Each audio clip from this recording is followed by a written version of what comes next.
once addressed a very large distinguished audience in Mexico City and sat down to rather scattered and unenthusiastic applause, and I was somewhat embarrassed, even more so when the next man who spoke, a representative of the Mexican government speaking in Spanish which I don't understand, was being interrupted virtually every other line with the most enthusiastic kind of applause. To hide my embarrassment, I started clapping before anyone else and longer than anyone else until our ambassador leaned over and said to me, "I wouldn't do that if I were you. He is interpreting your speech."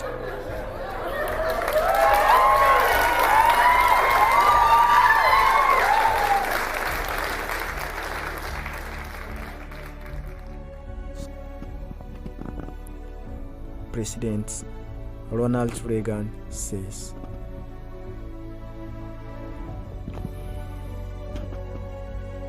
That was a clear sign of humility. Humble people have the following habits. They are situationally aware. They retain relationships. They make difficult decisions with ease. They put others first. They listen. They speak their minds. They take time to say thank you.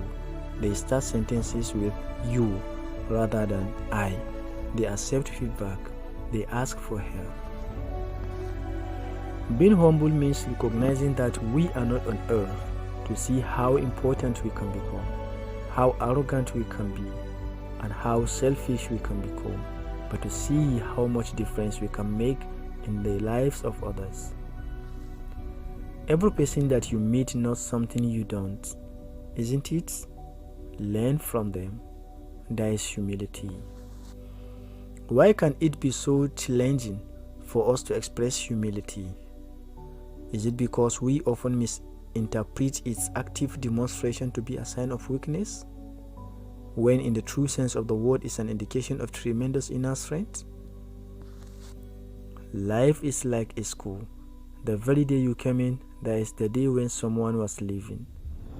Some are happy, some are crying, some are laughing, some are shedding tears, some are rich, while some are unmitigated beggars.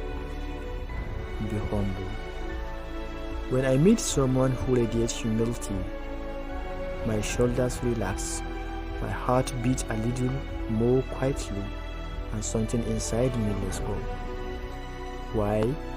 Because I know that I am being fully seen, heard, and accepted for who I am. Truly, humble people are able to offer this kind of gift to us because they see and accept their own strengths and limitations without defensiveness or judgment. This kind of self-acceptance emerges from grounding one's worth in our intrinsic value as human beings, rather than things such as a public figure, politicians, the body of a movie star, climbing the corporate ladder, or the number of likes and followers on Facebook. Instead, humble people are open to new ideas, advice, and criticisms. They place high value on more meaningful things that benefit others, such as noble qualities. Be humble. When we gain control of our ego, we become less likely to act aggressively, manipulate others, express dishonesty, and destroy resources. Instead, we take responsibility and correct our mistakes, listen to others' ideas, and keep our abilities in humble perspective. Humility is good for us individually and for our relationships. For example, humble people handle stress more effectively and report high levels of physical and mental well-being.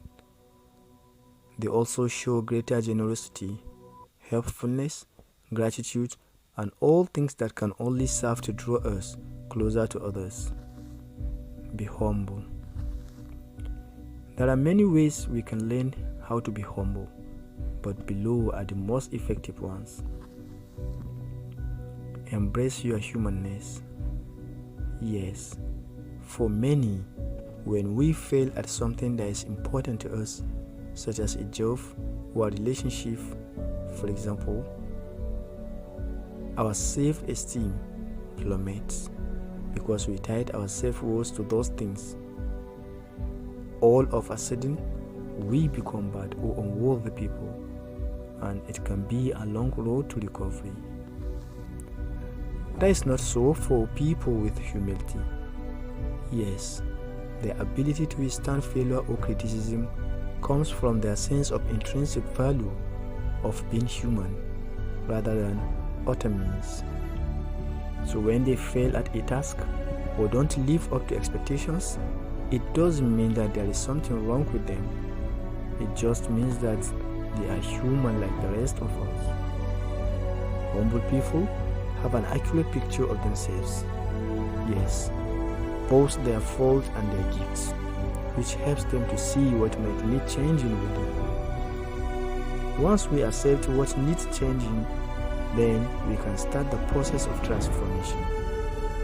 I love the wise saying, if you are in a dark room, don't beat the darkness with a stick. Rather, turn on the light.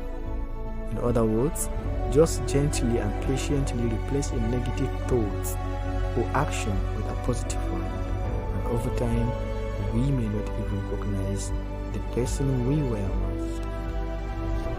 Express gratitude. Yes. Saying thank you means that we recognize the gifts that come into our lives, and as a result, acknowledge the value of other people. This is realistically true.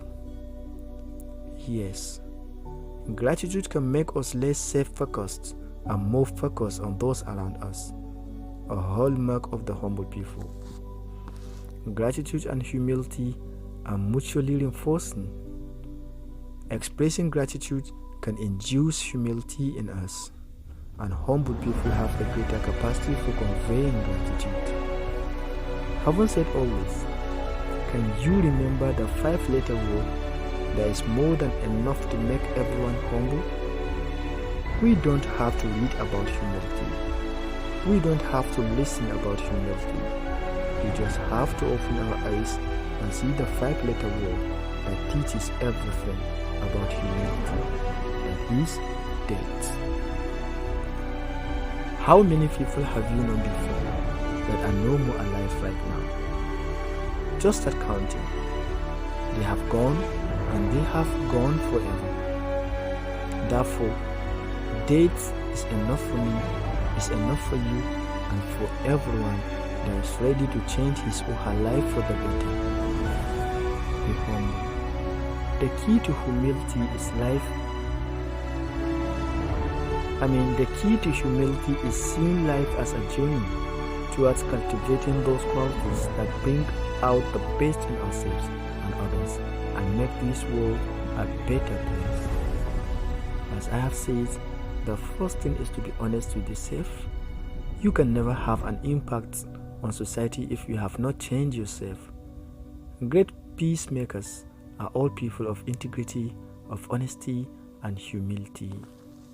But of being humble means realizing that you don't have all the answers. No one does. Humble people acknowledge what they do, and for what they don't know, they enlist help from others. Be humble in your confidence, yet courageous in your character.